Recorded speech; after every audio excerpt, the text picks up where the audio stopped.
Hello, hello everyone. Just waiting for a few more to join. Put in the chat where you are from. I'm going to keep everyone on mute for now. At the end, if there are any questions, obviously we can have a good discussion at the end. But for now, sit back, enjoy. Hopefully, you've got a nice drink where you are. I'm from currently doing this from Dubai. And I'm very pleased to say that despite the news, despite everything, we are okay here. Can't get back to the UK yet, but in terms of what's going on, despite the chaos, it's fine. It's safe. Most of us are just carrying on as normal. So, as I said, put in the chat if you don't mind where you're calling from. I know there's a few people that will be joining in later on, so we'll be admitting you, but I'm just going to keep everyone on mute. Okay, this is recorded as well. At the end, I will stop the recording and then we'll go to a Q&A. So, in today's masterclass, we are learning about these behaviors that we kind of label as, is my horse naughty? Are they nervous? Are they being a jerk today?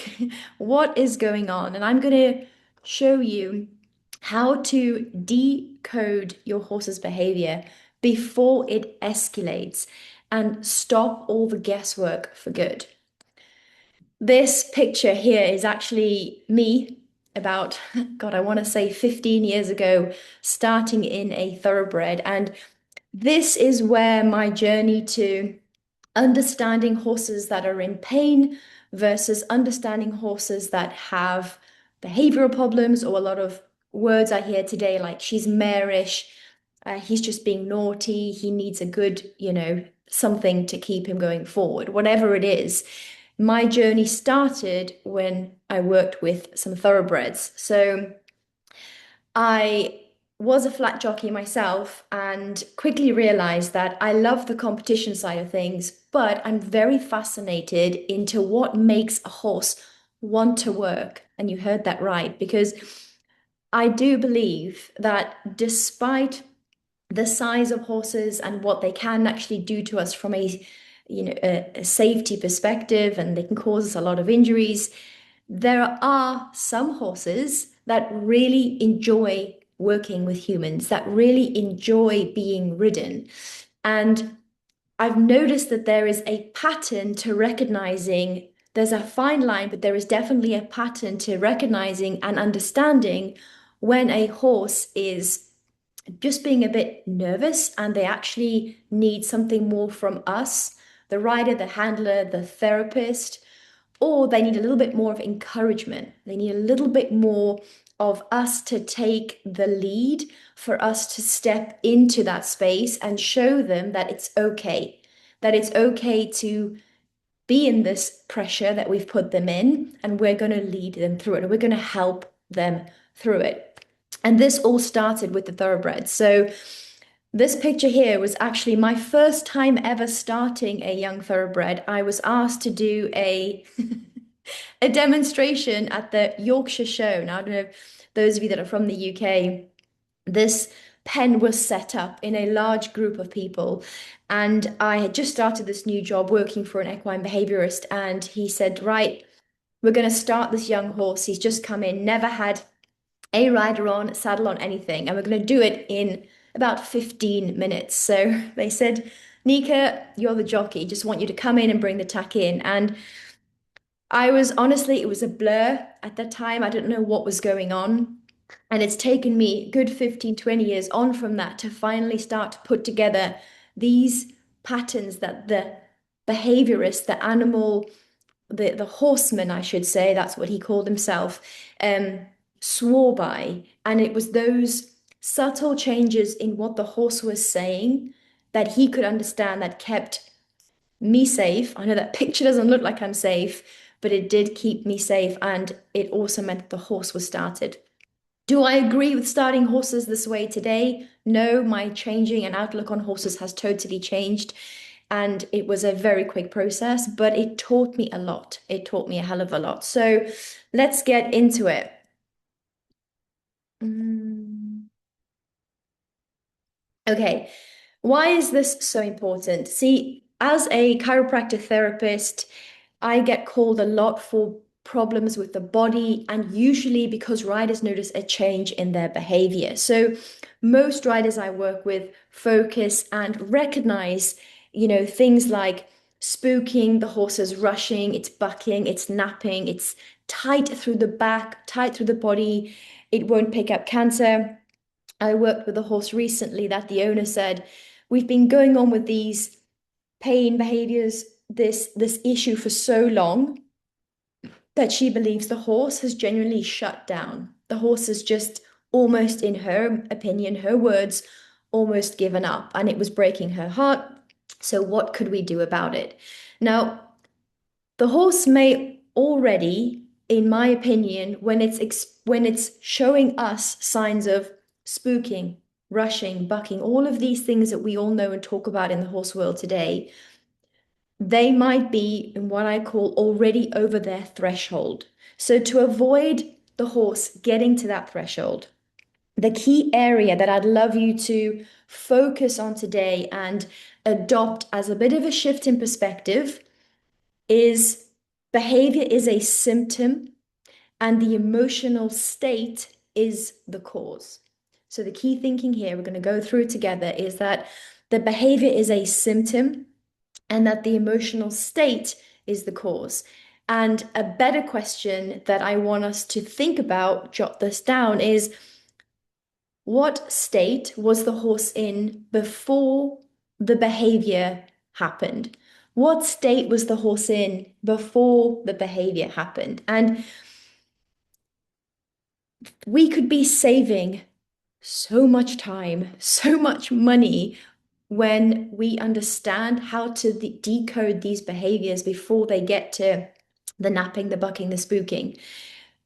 Thousands on vet bills. I see a lot where horses go into the vet because maybe they have been sporadically spooking or bucking and taking off. And the vet does find a pathology, or the chiropractor, we find an issue, we treat said issue. And yes, there might be an improvement and hopefully the horse doesn't do it again. But I'm seeing a pattern where owners will say, well, it's improved this bit. The spooking has stopped maybe about 50%, but he's still doing it. Or the bucking has improved going into canter, but the horse still feels tight despite having the saddle check, despite trying different pole work and different training regimes. So we and I see this where we could be saving ourselves our precious time and money when we start to understand the small changes that the horse is showing us before it leads to almost these quite dangerous things of, napping or bucking, or even in some cases where the horse actually flips over. So majority of these dangerous horses, or where there is a real concern from a safety perspective from the human, was actually potentially because key symptoms were missed very early on. They were misunderstood very early on. And these they're very small, wrong decisions can compound over time. And the horse learns to escalate this into something that we label as bad behavior or that we label as dangerous, because it is scary when a horse is doing that. So, my mission with this today is to stop the guessing and give you what I use and what I've put together over the last 30 years working with horses to decode the eye, really understand what's going on so that you know exactly which nervous system that your horse might be in before this explosion happens, and therefore saving you and the horse a lot of time and a lot of investment as well. So the key thing is reading the biology, learning to see the nervous system signals that are hiding in plain sight before the behavior explosion happens. So not only being able to read the biology, but to actually decode that behavior, distinguish naughty from that nervous that we all want to help our horses with. there's a big sign and key in the shape of a horse's eye, which we're going to talk about. And then from the rider, the handler, the chiropractor, the therapist, knowing what is the right response. Because as you'll learn through this webinar today, that there is a threshold where if the horse has gone past the two other thresholds and it's in the final one, the best and the most accurate response from you would be to potentially walk away and stop before it escalates into something else. So my goal is to help you with the two things before, the thresholds before, so that it doesn't have to get to that stage. So I've mentioned this earlier, but behavior is a symptom, it's not the problem. And we can get really fixated on a problem. We can get really frustrated with trying to sort out a problem, where in most cases, especially with the work that I do and the horses that I work with, stepping back and assessing, okay, what is actually going on here, looking at the behavior as a symptom really changes the game to helping understand if the horse is in pain or if they need a little bit more encouragement. So, certainly for myself, I've got to say, I am not an equine behaviorist. This is me putting together everything that I've learned over the last 30 years and what I'd help my clients one-to-one with and my owners so that they can continue the work once I've left working with them one-to-one. What I often see, and this is what I was taught, we are, especially coming from like a pony club background into performing, doing dressage, into, show jumping, eventing, and even flat racing. You're taught how to ride, you're taught how to sit on the horse to stay on. You're not, you're taught about things like our leg placement. We are taught about the horses, things like, are they round? Are they on the bit? What's their top line like? Very kind of, I'd say, flimsy words that are thrown around that can mean something totally different to about four people. So I might describe a horse's top line totally different to you or someone sat next to you. Um, we're taught about things like, what was the transition like? Was it rushed or was the horse calm? Or did he pick up into the canter or was he delayed? We are taught to identify those things when it comes to our horses. And so we're trained to very much evaluate the output. So the physicalness of what we're seeing, the physical shape of the horse, whether that's us on board or whether we're watching a horse on the lunge or watching it, being ridden by someone else. It's very much an output. And this is useful, obviously. It's a very key skill to have, but it's where I feel like a lot of where the gap is in really understanding pain and really understanding how can we, before it gets to pain, what does that behavior mean? What's that symptom of behavior? This is the key thing. It tells you what the horse is doing when we start looking at motion, but doesn't tell you the why. Why is it doing that? Why is the behavior changed? So, what biology tells us is that every change we see in a horse's behavior, every brace, every bolt, every change in the muzzle, it can be such a subtle thing like the change in the muzzle of the horse. It can be a subtle thing as the eye expression is a downstream effect of the nervous system state.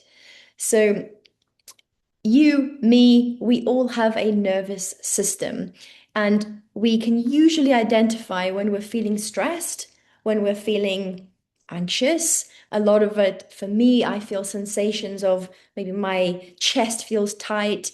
Depending on the situation, if I'm feeling anxious, I can feel like I've almost got a knot in my stomach. Now, I recognize those like physical sensations in my body and ask yourself if this is you. But when it comes to actually understanding the change in my posture, is something that I've really had to ask myself, okay, when you feel anxious in your chest or your stomach, Nika, what's happening with your body? Because subconsciously or consciously, I'm changing my posture. I'm actually rounding my shoulders. For me, when I get that knot, like that gut-wrenching feeling in my stomach when I'm anxious, is I change my breath. So I'll feel really, my breath will actually go quite short. I won't take big inhales and exhales.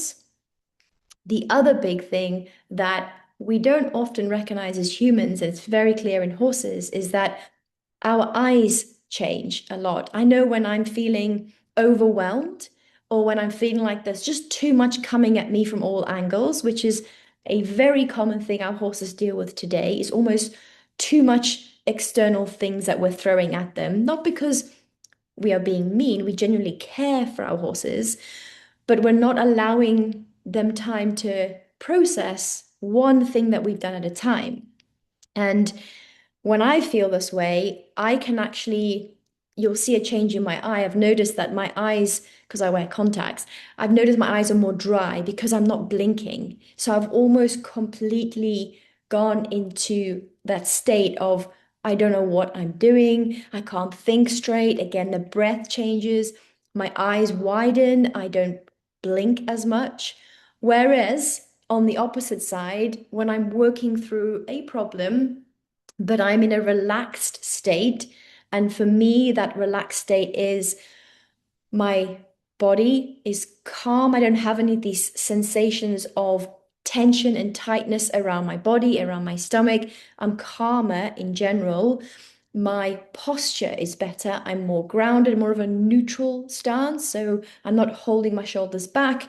They are not either, so I'm not holding my shoulders forward. I'm also not holding them back. They're just in a nice neutral position. And when I'm in this state, I'm feeling safe. That's the key thing to regulating or keeping a state of calm, not regulating, keeping a state of calm is actually feeling like I'm safe. Then I realized that my eyes are better. I'm more relaxed. I blink, and I also notice a big change in how I'm breathing. So this is the biology bit. This is what will actually I'm saying to you what I'm feeling because I've carefully recognized the difference when I'm in a state of stress, anxiety, whereas compared to when I'm calm.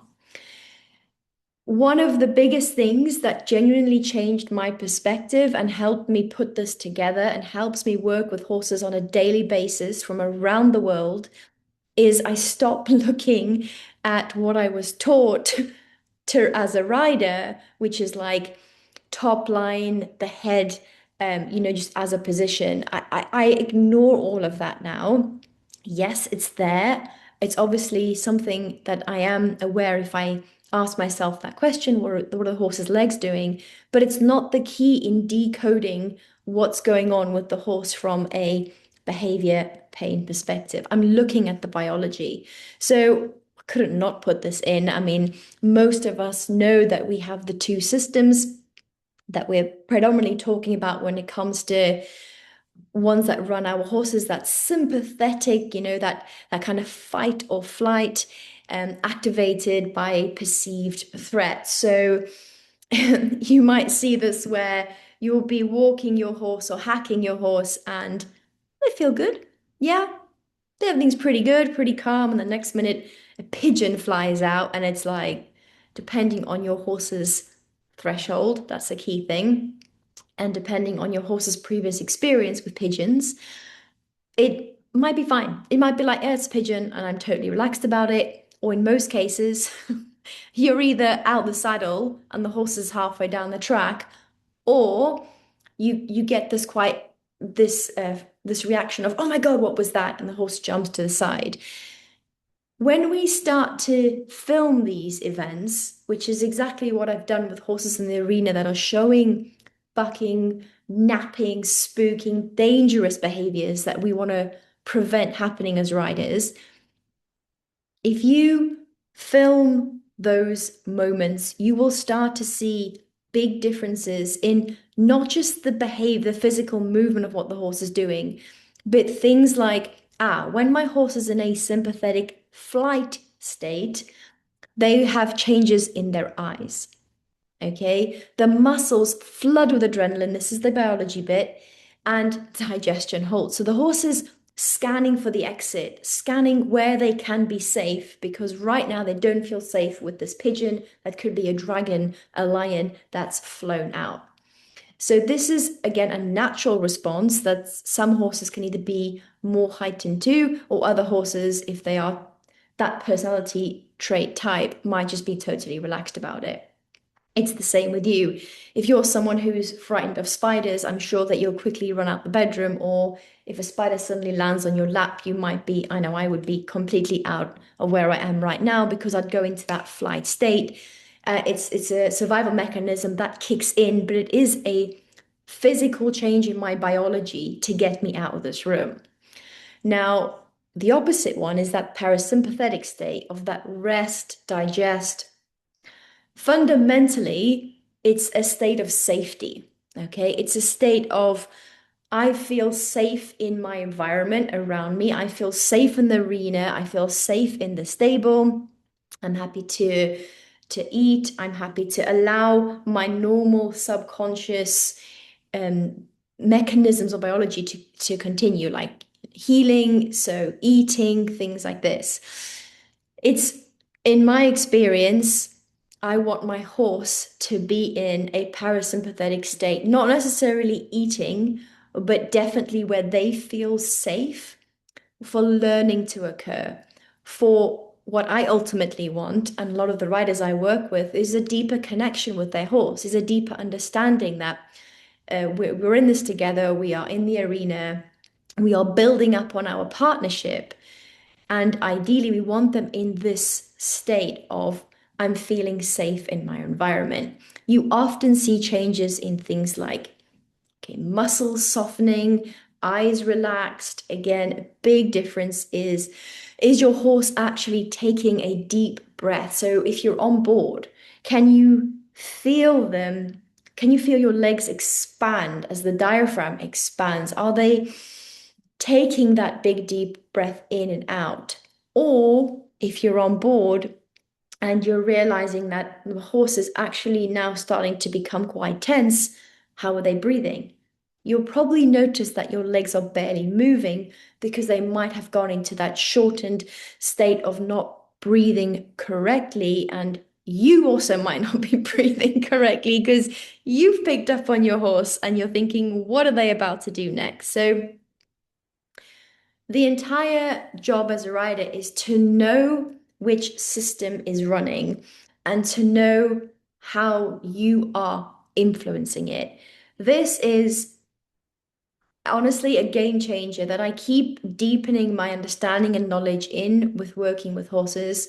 It's for me, it's that difference between working with a horse that feels like they just there because, they're there to do a job, or a horse that genuinely wants to work with you. That's genuinely excited. Maybe not excited is a human word, but that is when you come round when you park your car up at the stable and they're in the field and their ears pop up, not because you're feeding them, they're in the field full of grass, but they're genuinely coming towards you going like, okay, are we working? Like, what are we doing today? Yeah. And again, I'm using human terminology because it's what we and how we communicate. But I know that is what brings me fulfillment. And so my aim every day working with any horse, now this is whether it's a new horse, so a client's horse that I've just come to treat from a chiropractic perspective, or if, when I owned my last horse, it was okay, I'm training towards Prix St. George, but this horse, he wasn't mine personally, he was a owner's horse, was a bolter, very dangerous behavior to sit on and quite scary. How can I work with his nervous system? How can I work with his parasympathetic state? How do I bring that in so that I can avoid the flight and fight state, which is not only dangerous for both of us, but it's no way that this horse is going to learn. Not only that, he can't be enjoying that. When do you or I ever feel if we're not in a safe place or we don't feel safe around our environment, there is no way we are going to be learning anything. There, it's going to be very, very hard. And it's probably why a lot of us feel so frustrated with behaviors that we feel or movements that we see in our horses when we're like, why is he not getting this? You know, I worked with a rider 2 days ago who was struggling with the simple change.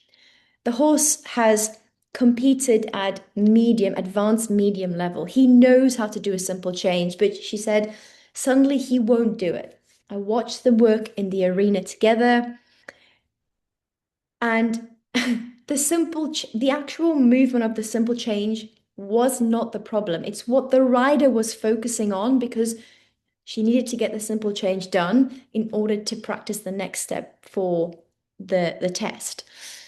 But when we actually decoded the horse's behavior, and I'm going to show you more of this today, we actually got right back to the root cause and we sorted it out before she even had to do the simple change. So once we got basically that understanding and we made sure that the horse was in this safety environment, the horse was in this learning, seeking connection, curiosity state, the simple change was easy.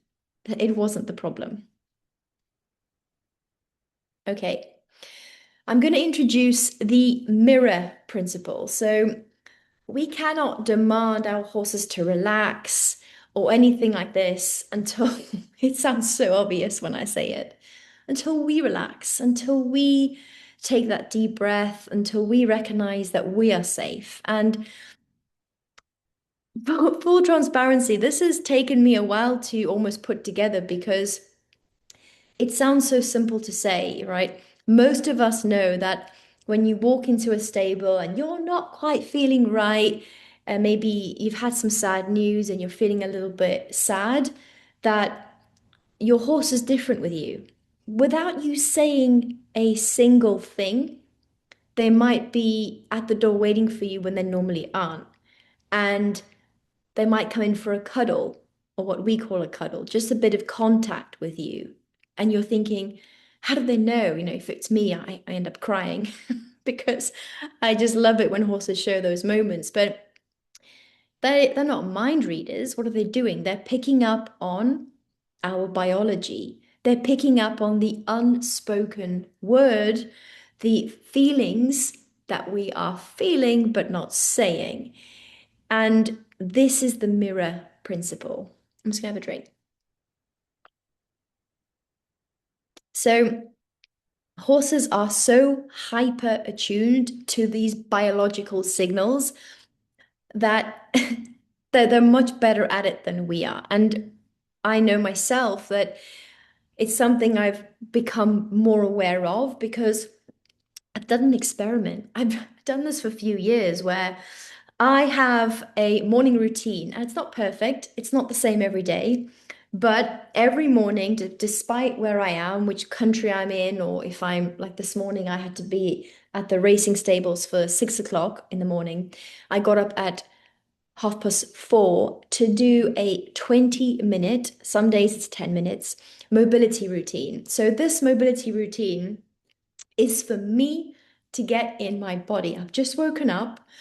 I'm in a state where we are currently got all sorts going on around us here in Dubai. It can feel a bit unsafe. I've done experiments where I've gone to work with horses, whether it's riding them, treating them, whatever it is, interacting with a horse. And I've noticed when I don't do a simple check on how I am before I enter the stable, I can directly influence that session for the day. So, me going in can determine and interfere and create the outcome of whether that's going to be a session that feels like progress, whether I'm riding or working my horse from the ground, or from a business perspective, I've recognized that my treatments are more effective, so I'm a better chiropractor when I've checked in with myself before I enter the stable. I've tried it, it works, and we thankfully have science to show this as well. So horses have evolved to read these subtle changes, subtle tension changes in the herd. Why? Because of a survival mechanism. So, it's hardwired in them that the living part of a herd, if the mare or if something in the herd senses danger, remember, we are speaking, they are sensing it. It's non-verbal communication. Sometimes it's not even a cue of like a hand signal. You don't see the horses pointing, do you? Like predator that way. They don't do that with their hooves, they might do it with their ears, but they sense a change in the environment. So they are so better than we are. I'm going to give us humans some credit. We can definitely be better at it. We just have to focus on it because we're very bad at multitasking. As much as you might believe you're good at multitasking, we are not. We are very good at doing one thing at a time, even though we like to do a million things at a time. So they are doing the exact same thing every time we enter their space. So the way we hold our breath, if we are tight. I'm someone who used to do ballet many, many years ago. So pushing my body to do ballet at a very high level on point when I was like 12 years old. I've got very tight my hip joints are quite tight. So that knock-on effect on my hip flexors, on my lumbar spine, on my sciatic, like it can be an ongoing issue if I don't manage it. So the key thing is I've saved myself hundreds of pounds of needing to use therapists. I still use therapists, like I use them once every 3 to 6 months for my back check. But I've saved myself daily pain by getting up 15 minutes earlier and doing my mobility work. It's genuinely saved my life, and I've not been as mobile since because I'm so like it's like second nature to me now. It's like going to the toilet. I just do it because I feel like a different person. And obviously, if I want to show up and have a better connection with any horse that I'm working with or get the honor of being in their space with, it means I need to show up better for myself, which is better for them. I've understood and I've recognized that these horses are mirroring me. So, what a lot of us tend to do, and it happens because it's maybe we've had a bad fall. So, it's the memory within us. We're thinking, oh my God, that might happen again. So, we tense. The horse reads that as a threat straight away. They go into that sympathetic state that I spoke about earlier of, oh my God, should I fight? They don't really always fight the horses, they normally flee. Should I fight because my rider's gone tense? The horse can then escalate that, which then escalates the rider further. So now you got two beings, two nervous systems on top of each other, just mirroring each other the whole time. And you can then start to understand why it suddenly just escalates. And this loop then locks in. So both the nervous systems almost spiral upward together, which then leads to this naughty or explosive behavior when we've missed the signs very early on. So this is the mirror principle. So this is what some of the science is saying, okay? It's known as physiological coupling. There are many studies more recent than this as well. If you are interested in knowing more about this mirroring from a scientist in equine behavior who studies this day in and day out, if you type into YouTube, I think it's called Keep the Mind or Mind the Horse, something like this, a very very interesting. There are good hour and a half, hour long videos on YouTube, but the guy really explains the science behind. He's done autopsies, he understands on the brain, the horse brain. It's fascinating. I'd really recommend it. There has been a study, numerous, but this one here by Keeling has showed that researchers monitored the heart rates of horses and humans being interacting together, and they found that within moments that the heart rate variability of the horse and the human sync up. Now, this goes back to what I was saying about you as the rider. We've all felt that tension, which then the horse picks up on, which then we pick up on. It's like an upward spiral of something bad is about to happen. When the human's heart rate is increased, so, we might feel anxious, we might feel stressed, we're anticipating the worst, especially if we've had a bad experience in the past, the horse's heart rate increases in exact correlation, so exact link together. Another study by Hamner, Hammer proved that humans who are successful with horses can actually regulate their own internal state to match the horse and vice versa. So experiment with it from the ground. If you're totally new to this, I'm sure you're not, but if you are and you're thinking, okay, well, what do I do about this? Always start from the ground. Don't want to be on the horse's back trying this for the first time. Be on the ground and notice when you go into the stable, maybe a little bit more of a hurried, your movements are more hurried. Notice how your horse is responding with you immediately. Just they might straight away step away from you and be like, I don't want to be in that energy. That's too much. Or if you switch from that state into just taking some deep breaths and bring your stress down, slow your physical movements down, right? Are you blinking? Are you breathing? And just notice what happens in your horse because the key takeaway here is that your horse is reflecting your state, your state. They're reflecting your internal state, the one that you are feeling, but you're probably trying to say that you're okay. That's the state they're reading, not this external state. Your horse can, so you cannot demand your horse to relax if you're not embodying it first. If you're saying to yourself, just relax, just relax, just relax, but do I sound relaxed saying, just relax, just relax, just relax? No, of course not. So we have to go first. We have to embody it. We have to take responsibility for how we show up with our horses. So I've got some examples here for you, some videos that I've collected. I have honestly hundreds of these, but I thought I would show you these two. So one I call the look versus the lock. So spooking, like this genuine terror, that lock, you might have noticed what that your horse does, compared to just a look. Make sure we don't confuse that because if your horse is in a locked position of genuine terror before they're about to spook versus they're looking, but they're actually seeking, they are looking, but they're curious. Okay. And the biggest thing I'm going to teach you here is to look at the eye. We're going to start there. There's many different things we can do, but I thought let's just keep it simple for the starting point. And then the second thing is looking at understanding the shutdown and inspired by one of the earliest memories I can think of working with a racehorse. And it's quite a powerful image I'm going to show you. And this was taken many, many years ago, and I didn't know what I was looking at back then.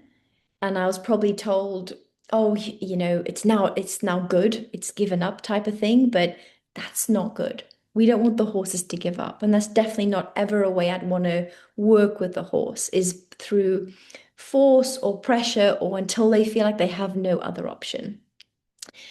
So the shutdown is the horse who isn't explosive, but they've almost internally frozen. There's just maybe nothing there. Most misread, and for me, it's just not a state I ever want to have a horse in. So the look versus the lock. The easiest way to start with this is from the ground, is looking and understanding, okay, what's my horse's eye saying? So the look is more of a testing the environment. So I want my horse to be looking, to not to be spooking and to be locking at things, but to look and to seek, because that's that willingness to, what are we doing today? oh, what's this pole exercise? And if there is a pigeon flying out the bush, I would rather my horse stopped and looked and assessed the situation and for himself or herself walked forward than me going on board. Oh my God, it's going to panic. He's looking. What do I do? Kick forward. And then you might actually create more of a problem. Whereas if you allowed the horse to look, because you could see and recognize in the eye that they're actually testing the environment and they know it's safe to go on, but it's okay to look.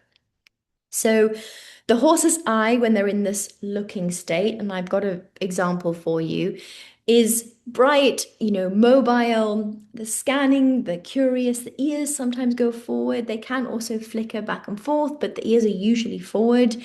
The pupil is round, quite responsive, and the muscles are around the eye are soft. Okay, the ears sometimes can flicker.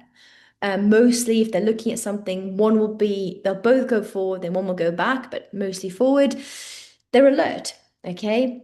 They're not looking to be naughty. They are genuinely interacting with the environment, which is so important if we want to build a partnership. We want our horses to engage with the environment, of course. I mean, you want them to be interested in what's going on around them. You don't want them to just be completely switched off and nothing's there. They're confident, you know. This at the bottom here is a difference between what I even say, see the relaxed eye here versus the kind of stressed eye. So you get this relaxed eye, which can also be a look. So depending on the shape of the horse's eye, you'll see that this is a different shape here on the left-hand side where my mouse is going over the relaxed eye versus the stressed eye on the left-hand side, the far left. The biggest difference you can see is straight away the shape. You can see it's almost like a triangle shape compared to this one. And then you also have the tension with the eye, the muscles around the eye are totally different as well. You can also see, depending on how stressed a horse is, uh, you might go into the lock, which is the opposite one, which is this genuine terror of like, okay, this is not a look anymore. It's something is going to happen. Am I going to switch into that sympathetic state of needing to flight? So usually with horses, I see this often, is whites of the eye do show. Now, some horses, it's not guaranteed fact because some horses might just have normally more whites of their eye showing. But you'll genuinely notice even with those horses that when they are more locked onto something and they in that fine line between flighting, is that the whole eye goes very hard, wide, and another thing that couples this look very, very well is the mouth. This I was taught by a few different horsemen and horsewomen in my years of working with them is the muzzle, so the top of the horse's mouth, that muzzle will actually go very stiff. And depending on their age and how much trauma they've had, you'll see a lot more almost like, how you see in humans with stress lines. So they have like a lot of stress lines around. Horses have the same thing. Um, and you can see that, and that's what I mean by that upper lip. That can really associate to a biological, like a physical change in the shape of their face, that there's terror, there's genuine fear here. And I would respond in both situations calmly, because as I've always said, it starts with me first of all. But if I'm calm and I'm working with the horse that has had previous terror and is genuinely scared, I need to be more calm, grounded, and show the horse that it is okay than ever try and fight or add more pressure. Okay. This is a really, really key thing. A lot of us think that when the horse is genuinely terrified, to change their mind, to get them off of it, to, change direction very quickly. And hey, there's no right or wrong answer. I'm just sharing in my experience. I've noticed that I'm going to get more of those locking, terrified behaviors, even if I try and change direction quickly, instead of stopping, actually physically stopping, focusing on, okay, Nika, are you first of all present here with the horse? Are you nervous or are you good? And actually allowing that horse to come out of that lock state, you'll see the change in the eye. You can see here, if you look at the photo on the far right of the pink screen, the difference there just between the relaxed and the stressed eye. The biggest thing I can see is, yes, the change in the shape of the eye, but actually it's that the stress around the top of the eye, the skin, you'll see it's quite harsh, it's pierced. And okay, we use words like worried, anxious, maybe very human terms. Um, I would describe this horse here as worried, anxious. He's going into that what is going to happen lock state versus the one on the far right, whereas the horse is looking, he has a wide eye, yeah, but he might just actually be looking at the situation without terror, without fear. So here is an example of me. I'm just going to let it play, just watch the video.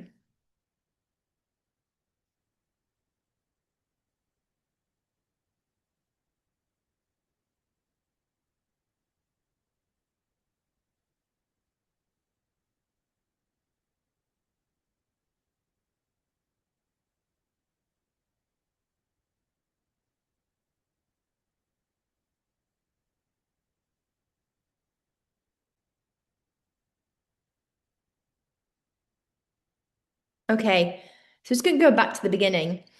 This is the difference in a session with a lock versus a look. Now that you have learned these two terms, you can use whatever terms you want. But look at the difference between when he's locking and where I messed up. I went in and put my hand in, and the difference when I stopped, and look at the difference between the horse's lock and then he goes into a look. Focus on the eyes and the ears.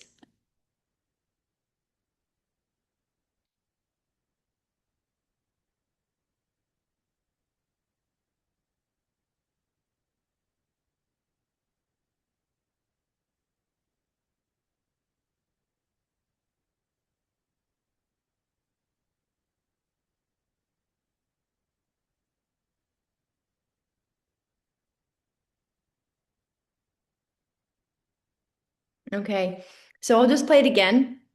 Honestly, the best way to recognize this with you and your horse is to film yourself. Even if it's for no one to look at, make sure you film yourself because when you are doing this for the first time and you're trying to understand the differences, it can feel like a lot because there's always so much going on in our environments and our minds and what's happened during the day. So film yourself is the best time. When you are going to sit with your horse, just pop the camera up and film your interaction. It's very interesting to see when, okay, I should have stopped then. My horse was actually locked onto something else. I went in again. I asked for more when I should have maybe taken a step back and allow the horse to come in for the look, to come in and be curious. So this horse in the beginning, he's locked on, right? Unfortunately, it's gone dark, but watch, he's locked onto me. Both ears are forward. His eye is a different shape. He's locked onto me. Then the ear here closest to the screen flicks back. I ignore that and go in, which is why then he pulls away from me. I went in with too much. This is the lock. I go in, eyes is changed, he pulls away from me. I take a step back, I wait. This is the look. The eye's softer, there's more blinking response. You can tell the ears are forward, one's gone back, one's gone forward. The muzzle has come in. The eye is soft, the blinking is there.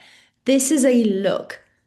So I find the lock and the look very helpful when it comes to working with horses from the ground because I can obviously see the eye.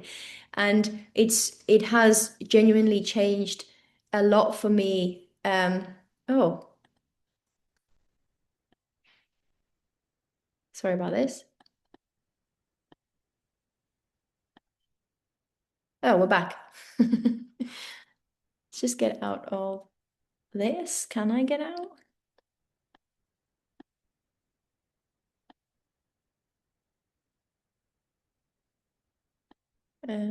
Yeah. Okay. Just move me down.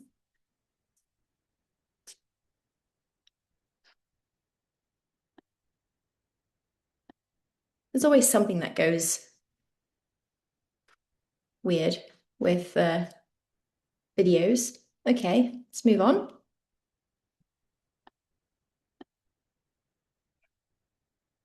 Okay, let's get back to a full screen.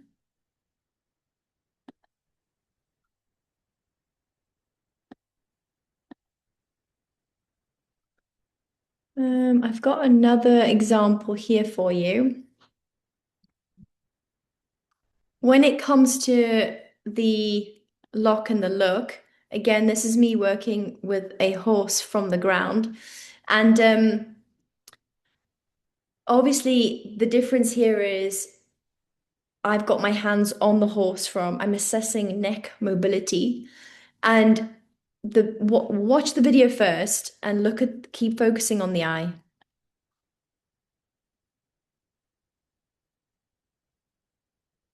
I've slowed the video down as well.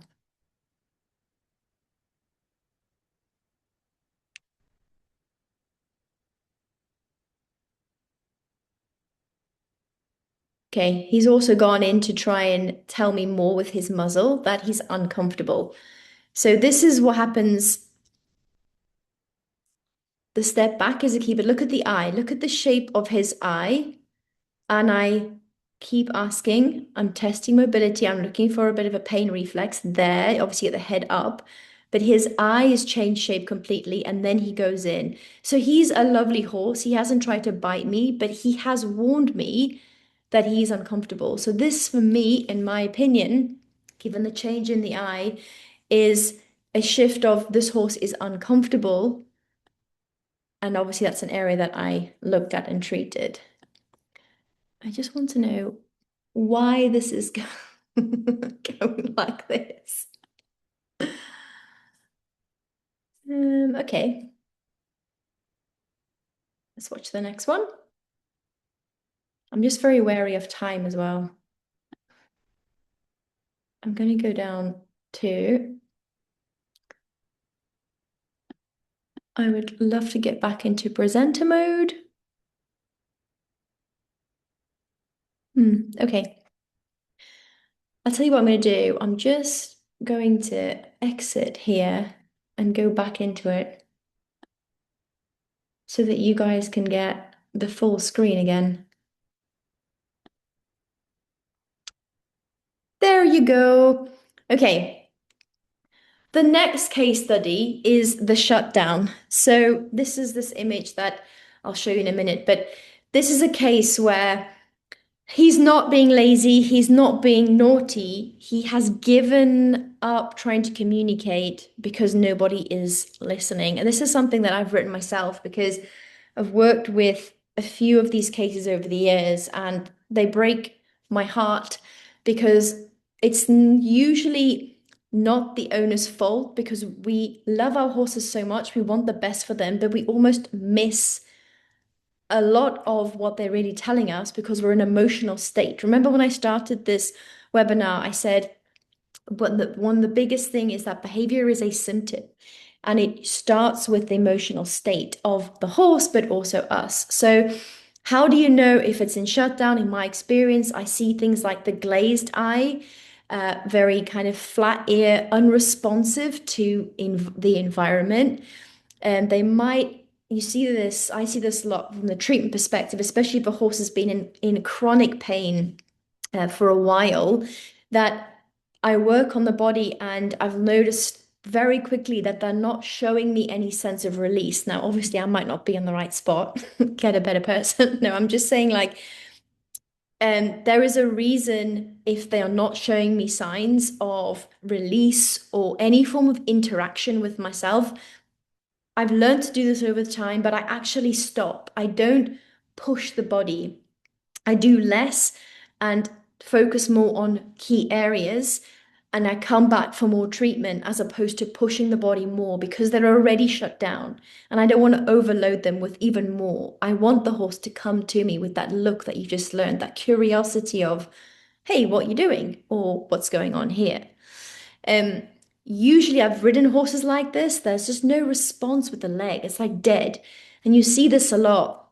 I was at a competition at the weekend and unfortunately seeing horses that are being kick around the arena and there's just genuinely no change in their momentum forward. You know, you've got the trainers going, kick it forward, must be more forward going. And you could probably set a rocket off. The horse isn't going to go more forward. They are just not reactive. And to me, that is nowhere ever I want to see a horse. I want them to react.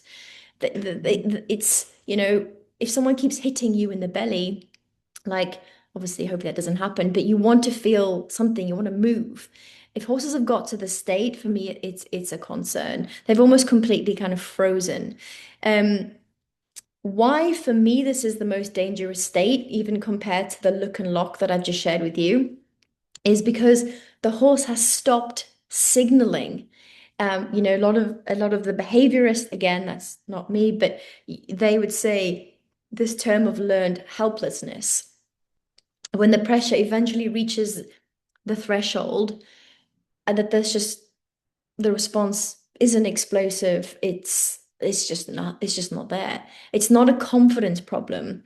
Um, for me, we got to start at the beginning and we need to build the relationship repair. So this is the image that I wanted to show you. And, it's a horse that I was told at the time when I first started that, oh, yeah, she's given up. Like we've got her now. That's not a horse.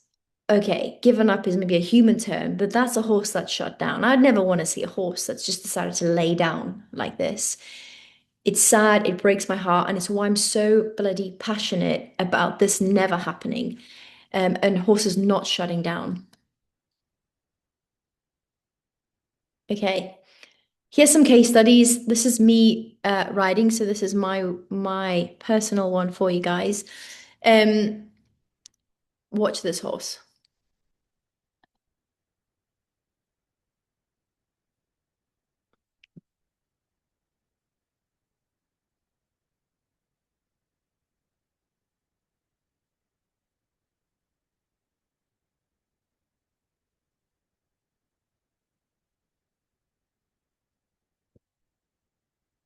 Okay, let's just watch it again. So obviously, hey, I'm not condemning anything. You can see I was not hitting this horse. I was using a lot of leg. My leg is very much like, let's go forward. My seat is driving him forward. But to me, this happened many, many years ago. He's a horse that taught me so much and really started my journey to, okay, the vets are saying that everything here is fine. This is just naughtiness. This was not naughtiness. This was him shouting.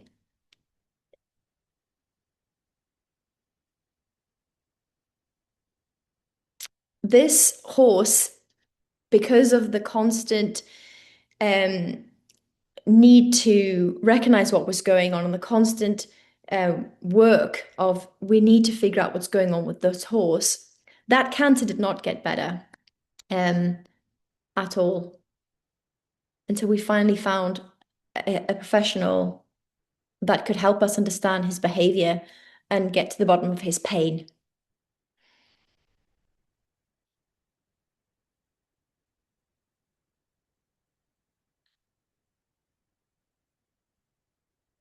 You can see I have a stick in my hand. I don't use it. I am using my lot of my seat to get him forward. My contact in my hand is very loose.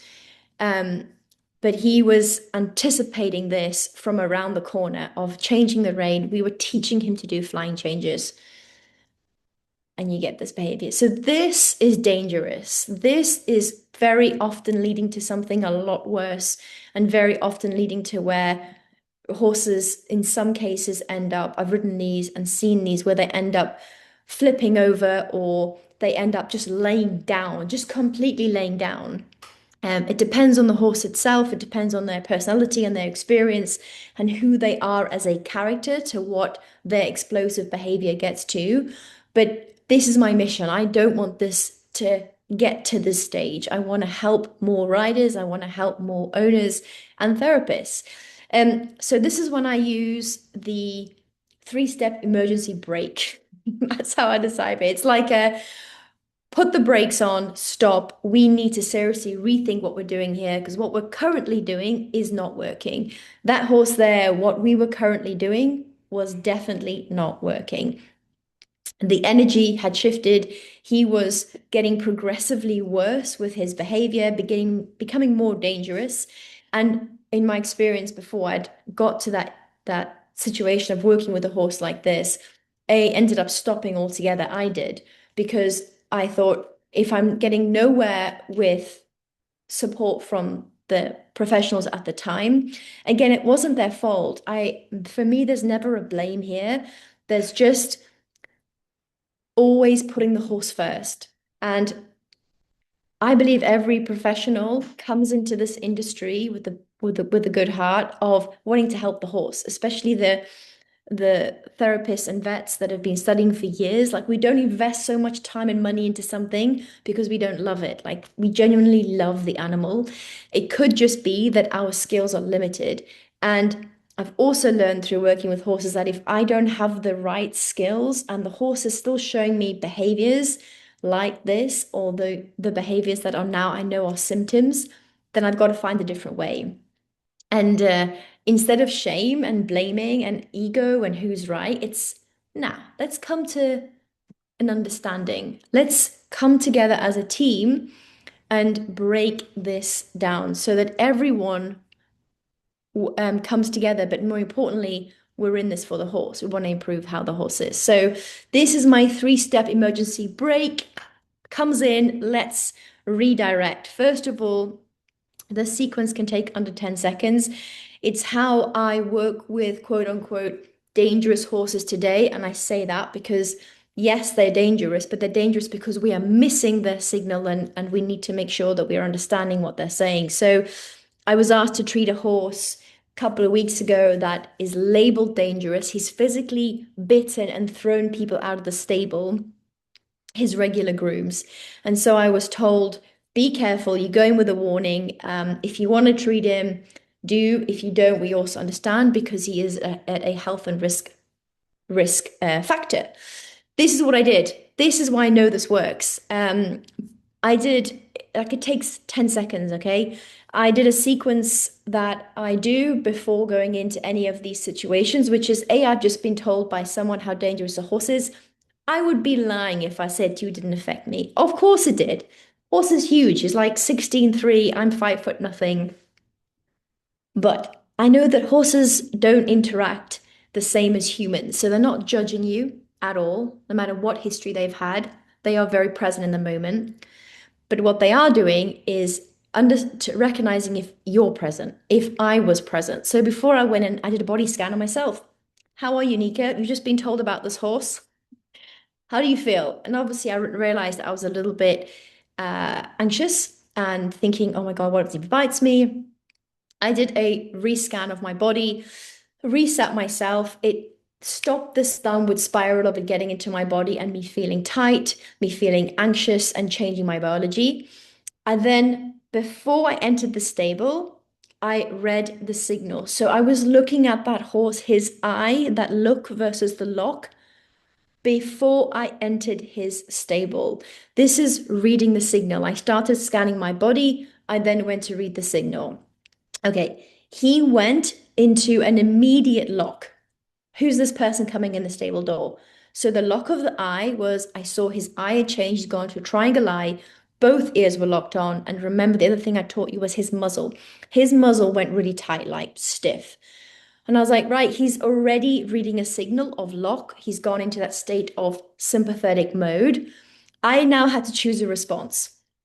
It could have gone two ways. I could have gone, I'm going to prove you wrong and walk into that stable and I'll make you relax. Never going to happen.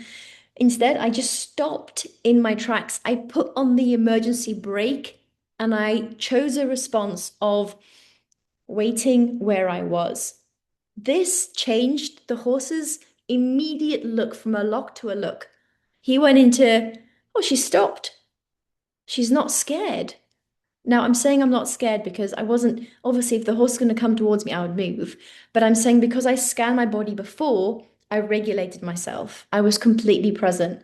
And the fact that I stopped when I recognized the look, look, he recognized that straight away because they intuitively pick up on our body language. He went into, oh, I want to come and meet you. So he stepped forward. He went into that softness of the eye very, very quickly. And the response then was for me to come in. This is how quick this is. And I've worked with this. I started recognizing this from the ground. As I said, if you're totally new to this, don't try and throw yourself in the deep end and do it under riding, under saddle straight away. There's a lot more factors to consider. But I actually went into starting with this from the stable. Obviously, as someone who works with horses most days now, I got more, I've got better at doing it. Just like you go to the gym, you work a muscle, you get stronger and quicker at recognizing this, and your brain does as well. So now I almost do it automatically.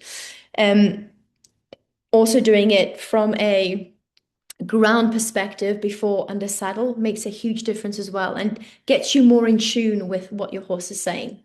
So, what you know now and what comes next. So, I've hopefully explained this to you in a very concise but practical way about decoding the eye, the difference between that look and the lock, recognizing, okay, should I continue? Am I going to push this horse into, they're already in a locked state. Am I going to push them into that sympathetic state of pushing them too much? Or they are showing me, because I've stopped and scanned my body, a more look now. And so they're more curious. And so I can continue. So there's two paths.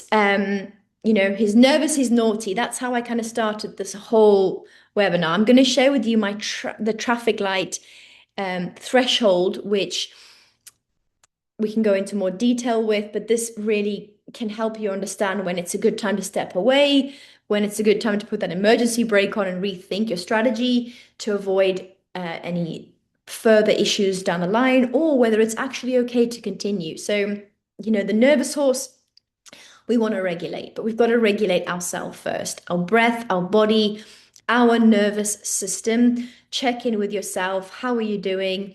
This is honestly learnable biological skill. Like, you don't have to go and be a Zen master and go and do meditation for 6 hours a day. Like, it really is just a trained recognition of awareness in yourself to switch and to keep practicing it. Okay. If he's naughty, this is the difference. So if you still lead with that calm, non-reactive authority, not with anger, not with anxiety, but through being very present, calm, and grounded, you're also going to settle that nervous system. Okay. It really requires us changing our signal first, not just the strategy, not just more pressure. A lot of rehab of horses actually does require us to push very gently horses into a little state of stress. Now, I don't mean that through force. I mean, if you're rehabbing, say, a tendon, or let's say you're rehabbing from kissing spine, there is a lot to unpack with that. And part of rehabbing is a lot of looking at behaviors, which are symptoms, understanding like we've done a lot and correct of phase one of the rehab plan. To get to phase two, we need to actually have a bit of stress in the body, but stress that is controlled in a safe environment so that the horse recognizes that I'm safe, he is safe, she is safe, the person on the ground or rider is calm, grounded. They are telling me that everything is okay. And yes, okay, we're rehabbing from kissing spine, so we need to push a little bit more. The body does have to go through that better state, and that's why when you know how to recognize these in a rehab perspective, you can really make a lot better progression. And it's a lot of things I work with my riders on from around the world is like we do rehab plans where I'll say to them, we're going to give you these exercises for a week. Now, the exercises are important, but what's more important? What's more important is your ability to recognize when is this too much for my horse? Or are they at that point where they actually need to push themselves a little bit more to gain the progress? So I'm going to share with you this traffic light system, okay, just to finish up on. I know we're almost at time. So, understanding these thresholds. So, moving a horse through, remember that I started with these emotional states. So, think of a traffic light system, nice and easy to remember. Is my horse in a green state? Are they relaxed? Are they in that looking of curiosity? You know, that coming forward, the eye is nice shape, there's no stress lines. Are they breathing? Are they attentive? You know, how's the body feeling? Are they basically able to process information? So, this is one of the best places for training, whether you're riding, whether you're working the horse from the ground, or whether you're like me and you're doing body work. Like, this is the state I want the horse to be in because the treatment is so much more effective. Okay. Unfortunately, a lot of the horses I see today are in the yellow or sometimes, unfortunately, very much the red state. So that yellow state is that concerned, locking look that we described today. That tension in the body, you know, they're constantly scanning the environment, borderline sympathetic, ready to flight. They are unable to kind of keep still. You might notice that they're not very breathing at all. Obviously, they're breathing, they're alive, but their breaths are very, very short. You will see a change in their eye, that triangle eye shape, compared to the soft, relaxed. You might see tension around the muzzle. You might see those stress lines. That's like your warning zone. I need to change something here. Usually start with yourself. And then we have the red survival mode of this is when things get dangerous for both parties. Spooking, you know, flat out, you know, a bolt, bucking, rearing, even striking. You know, if we've got to a point where your horse is striking at you, we need to be careful, okay? Learning in this state, this emotional threshold does not happen. It's where the survival takes over, and it's out of our control to make them learn something at this state because their emotional state is in full-on sympathetic flight. I'm out, survival mechanisms kicked in, I'm not safe. And so the biggest thing I'd be asking if a horse is in this state and how to get them from red to yellow and yellow to green is what am I like? That's how I always start. The second thing is what is what is the environment like? Is the horse safe? Why do they need to flight? They're clearly not feeling safe. Otherwise, they would be in a yellow state, but they're in a red state now. So something is telling them that they are not safe in this environment. This is what I like to do. So the skill a good horsewoman or good horseman can develop is that we don't wait for the red traffic light signal to happen. We learn to see the yellow, okay? And we recognize the early signals to maybe reduce pressure. Maybe we actually have to step away. Maybe we have to put the emergency brake on and totally stop what we're doing. What's the environment like? Okay. How can we help our horses better regulate themselves? So, usually, and it's a big thing nowadays, again, I'm not a behaviorist expert, but I see a lot of like regulation this, regulating that. Horses are always regulating themselves. It's what they're doing in the environment every day. It's within them. That's not consciously doing it. Sometimes, you know, especially with humans as well, we see it. We're always trying to bring ourselves down. But if we can create an environment where they feel safe, that they can continue to regulate, you're really saving yourself so much time, money, and an issue of injury. And the biggest thing as well to get from a red to a yellow is to reintroduce things so slowly. Okay. I've always been told this. If I think I'm trying to do things slow for my horse. I usually should do it slower, and it's normally the right speed because I'm quite an impatient person, and I've recognized that I get better results with horses, and I can help horses go from a yellow to a green, or even a red to a yellow to a green state a lot quicker when I slow down, when I recognize the mirroring coupling that I've taught you today. So the key principle here is if you can learn to spot the yellow, you can prevent the red. And the goal is never to force, never to put more pressure. The goal is to keep the horse calm enough to think and to learn. The last slide I have with you, if you have questions or you are thinking, I'd like really more one-to-one support with this for myself and my horse, book a call with me. There is my WhatsApp number. Take it down. Let's get you booked in.